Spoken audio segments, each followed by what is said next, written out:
Bonsoir et merci de nous ouvrir vos portes pour passer un temps de louange et d'étude de la Bible ensemble. On s'installe confortablement parce que Bon Sabbat chez vous, saison 6, commence maintenant.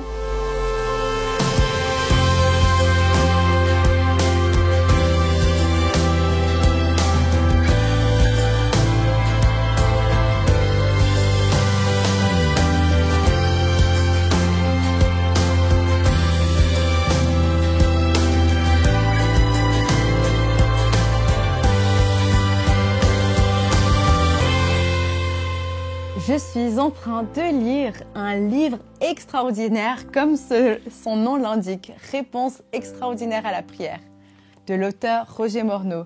Il raconte sa vie de prière et les réponses incroyables qu'il a reçues de Dieu. C'est vraiment inspirant, je vous le conseille absolument. Ce livre montre combien Dieu est puissant et aussi combien il veut entretenir une vraie relation avec nous. C'est fascinant, tellement que ça me donne envie de chanter pour Dieu. Vous me suivez? On chante et on se retrouve juste après.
Bonsoir en ce début de sabbat.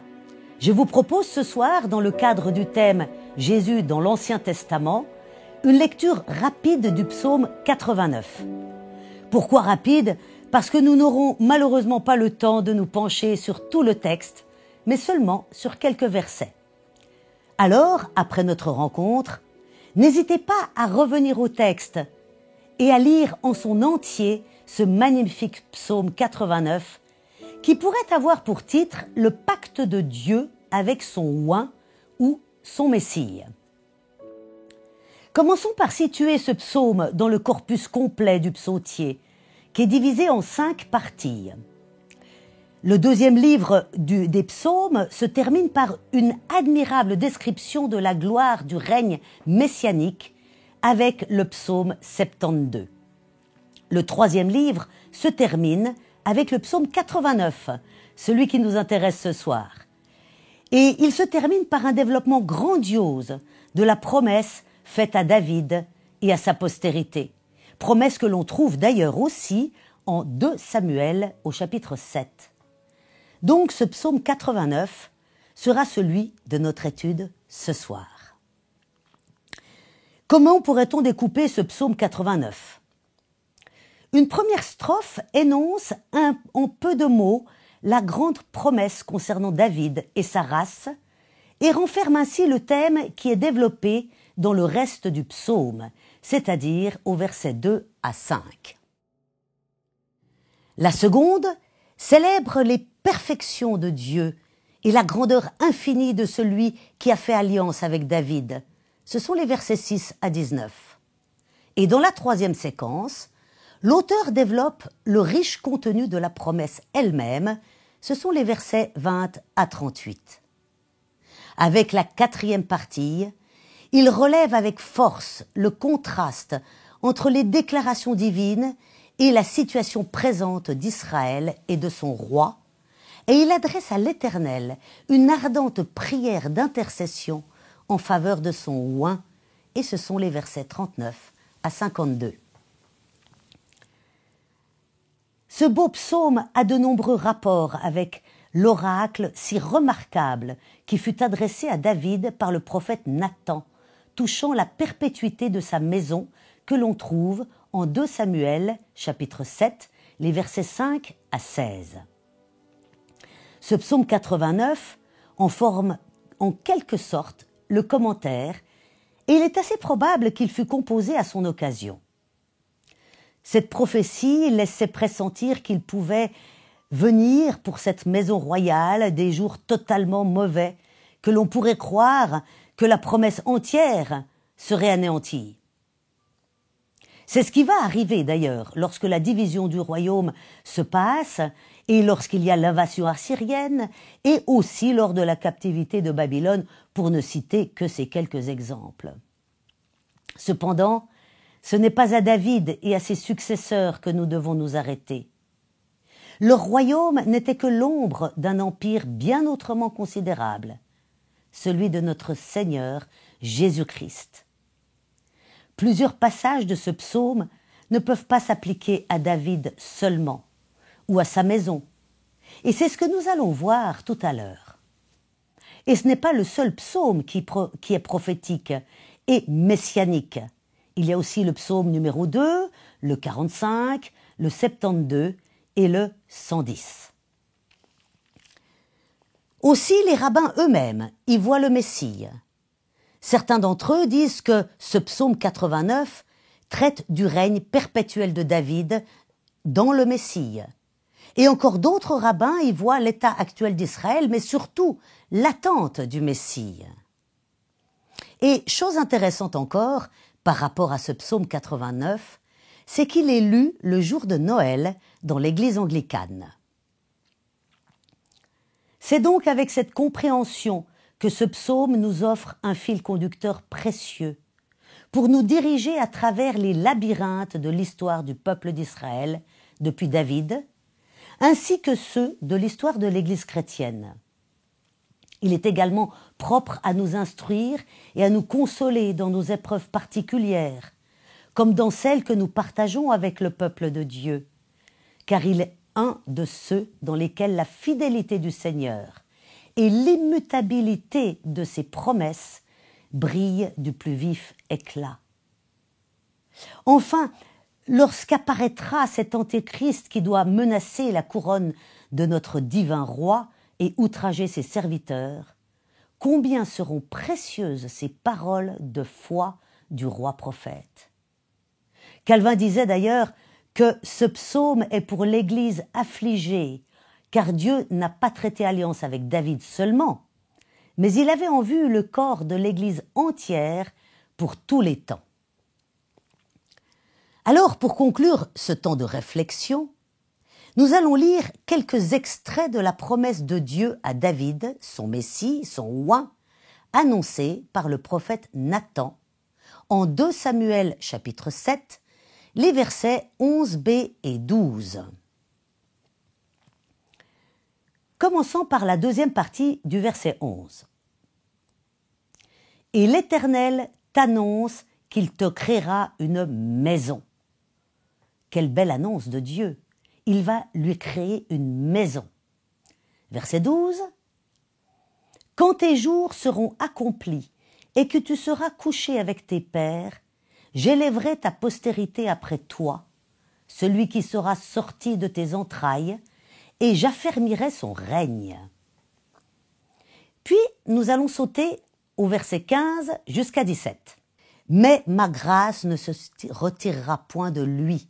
Ta maison et ton règne seront pour toujours assurés. Ton trône sera pour toujours affermi. » Ce « toujours » qui revient 2 fois dans le même verset montre bien qu'on ne parle pas d'un temps humain, mais d'un temps divin, le toujours face à l'éternité. Et au verset 17, il nous est dit « Nathan rapporta à David toutes ces paroles et toute cette vision. » C'est intéressant de constater que la prophétie a été vue. Le prophète a vu ces dires de Dieu. Qu'a-t-il vu? Nous ne le savons pas. Par contre, nous savons ce qu'il a rapporté. Mais la vraie conclusion de ces propos sera la lecture, enfin me direz-vous, d'extraits du psaume 89. Je vous propose d'abord les 5 premiers versets. Cantique d'Éthan, l'Erzakite. Éthan, ça veut dire fort, ferme. C'est quand même merveilleux que celui qui va écrire ce psaume s'appelle fort, ferme. Et ensuite, c'est l'Ezrakite, c'est-à-dire le fils de Zérach. Donc on le situe comme auteur et non pas comme un auteur anonyme, tout simplement. Je chanterai toujours les bontés de l'Éternel, ma bouche fera connaître à jamais ta fidélité. Bonté, fidélité sont les temps qui vont revenir. On retrouve ça au verset 3. Car je dis, la bonté a des fondements éternels. Tu établis ta fidélité dans les cieux. C'est quand même extraordinaire de voir que Dieu, non seulement a une bonté dont les fondements sont éternels, d'où le fait qu'on peut se demander parfois pourquoi Dieu a des colères, mais c'est une façon de s'exprimer dans l'Ancien Testament. Retenez surtout cela, la bonté a des fondements éternels, la bonté de Dieu est éternelle. Et tu établis ta fidélité dans les cieux. Dieu est fidèle, de nature, et c'est ça qu'il faut retenir. Reprenons au verset 4. J'ai fait alliance avec mon élu. Voici ce que j'ai juré à David, mon serviteur. J'affermirai ta postérité pour toujours et j'établirai ton trône à perpétuité. Est-ce que toujours et perpétuité sont des termes vraiment terrestres et humains? Toujours et perpétuité sont aussi mentionnés dans le second livre de Samuel, dont nous avons lu quelques extraits précédemment.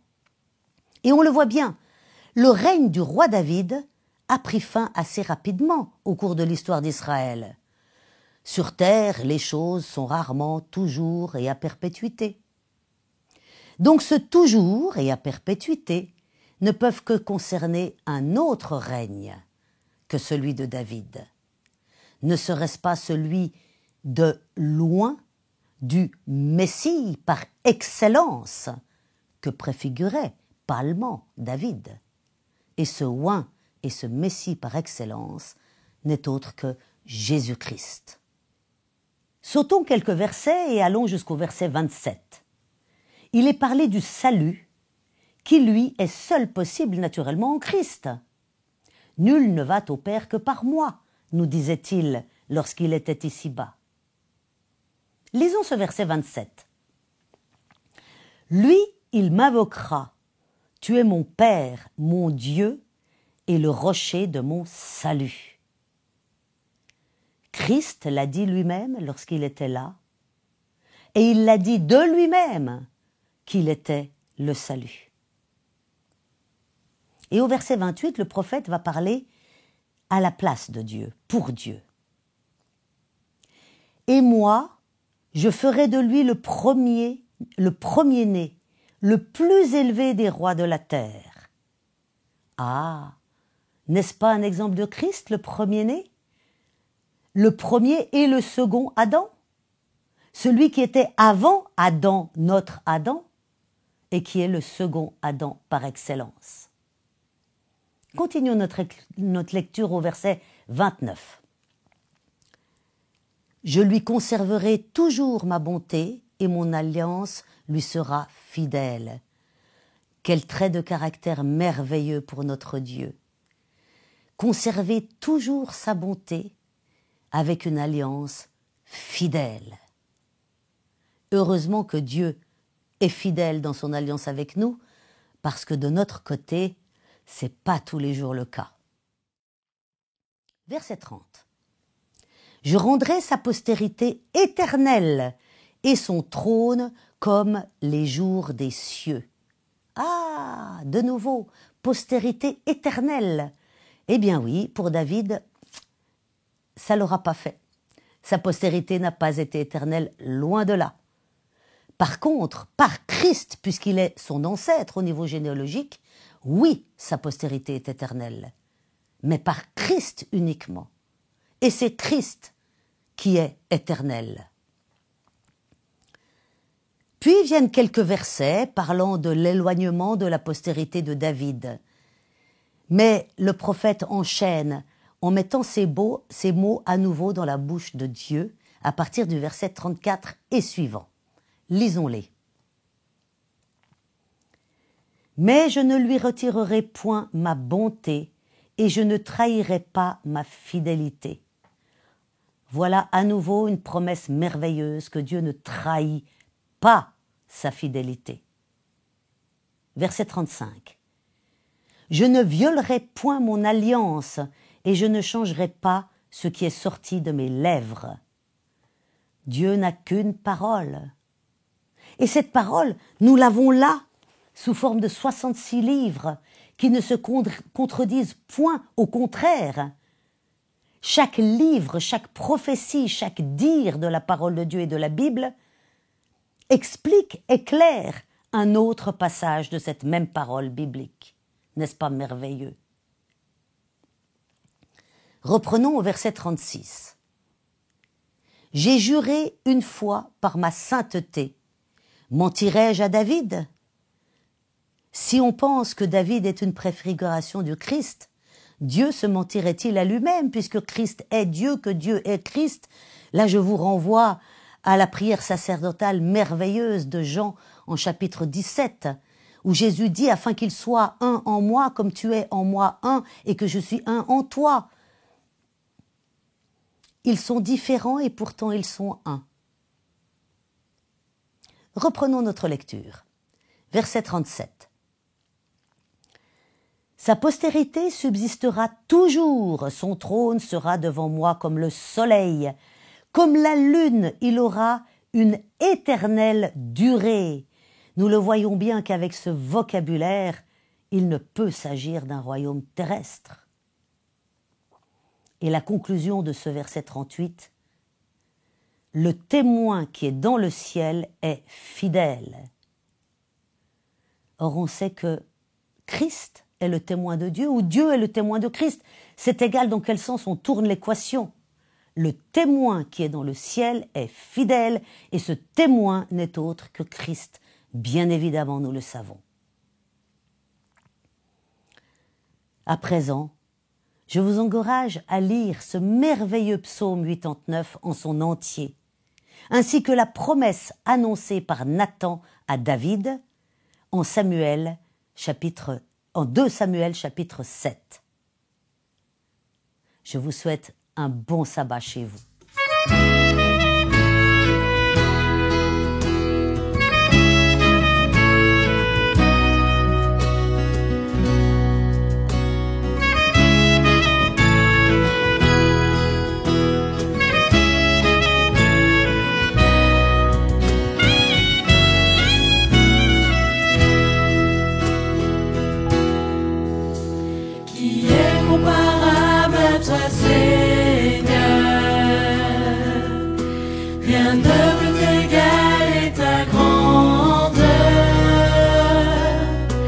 Les mots sont bien faibles pour décrire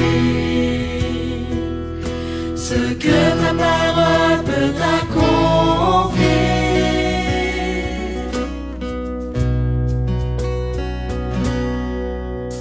Qui est comparable à toi, Seigneur? Rien ne peut égaler ta splendeur. Les mots sont bien faibles pour décrire la louange que mon cœur voudrait t'offrir. Le Fils de Dieu venu sur terre, envoyé par notre Père, nous racheter du péché, nous sauver.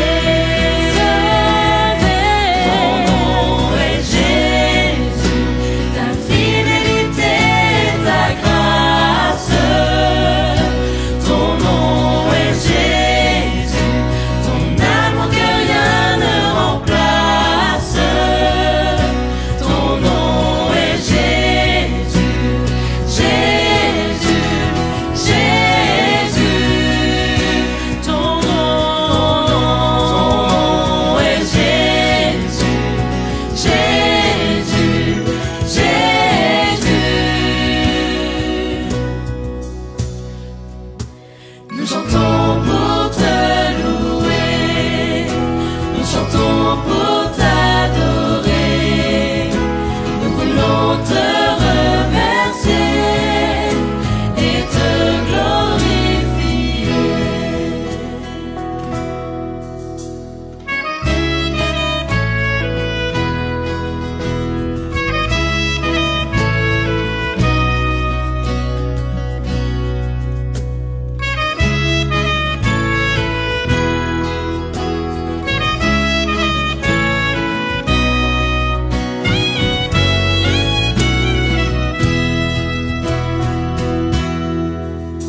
Qui est comparable à toi, Jésus? Rien ne peut égaler ta venue. Les mots sont bien faibles pour décrire ce que ta main a pu accomplir.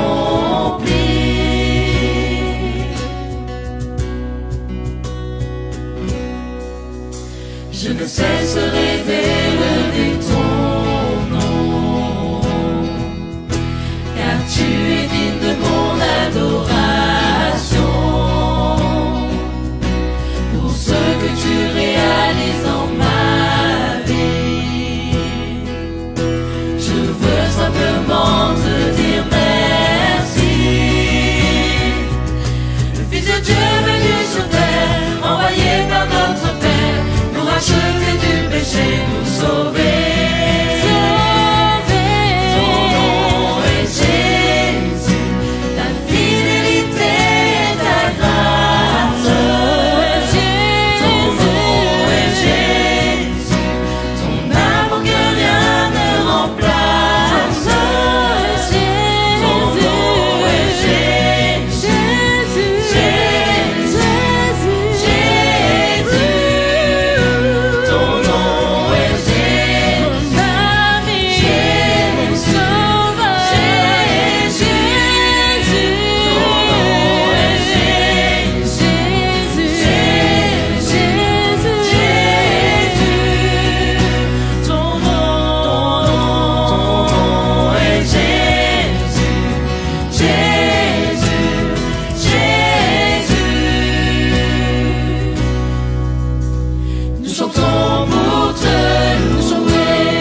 Et pour bien s'introduire dans ce sabbat, je vous invite à la prière.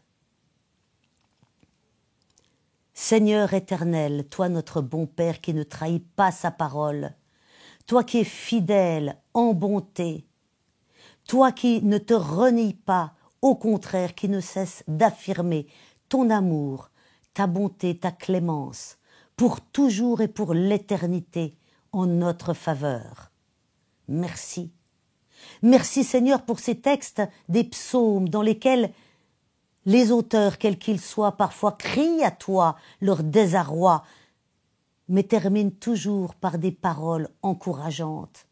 Parce que oui, nous voulons te louer pour ta fidélité envers nous, pour ta bonté envers nous. Qu'est-ce que nous méritons, nous? Comme le psalmiste, nous pouvons dire aussi que nous ne sommes qu'un ver, qu'un petit vermisseau.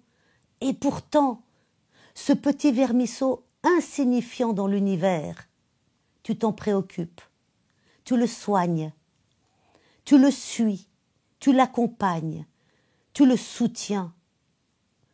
Seigneur, merci. Merci parce que même si nous ne voyons pas forcément ta main de façon flagrante, nous avons l'assurance que tu es à nos côtés. Parce que tu es venu ici-bas faire un bout du chemin avec nous, comme nous, avec nos limites, dans le temps, dans l'espace, avec nos soucis, avec nos contraintes. Tu l'as fait. Tu as tout quitté pour vivre ça, pour nous, pour être toi, le chemin, la vérité et la vie. Seigneur, notre cœur ne te dira jamais assez merci, merci, merci de ne jamais trahir ta parole. Merci d'être fidèle à ta parole. Merci d'être lent à la colère et compatissant. Merci pour ton amour, Seigneur. Et reviens bientôt. Amen. Pour conclure, je voudrais nous souhaiter à tous d'entrer dans ce pacte avec Jésus afin de vivre de grandes victoires avec Dieu. Et si vous souhaitez acquérir ce livre, vous pouvez vous rendre sur le site de la librairie Vie et Santé qu'il y a en vente. Moi, je vous retrouve la semaine prochaine pour un nouveau texte et un nouvel invité. Et d'ici là, je vous souhaite un très bon sabbat chez vous.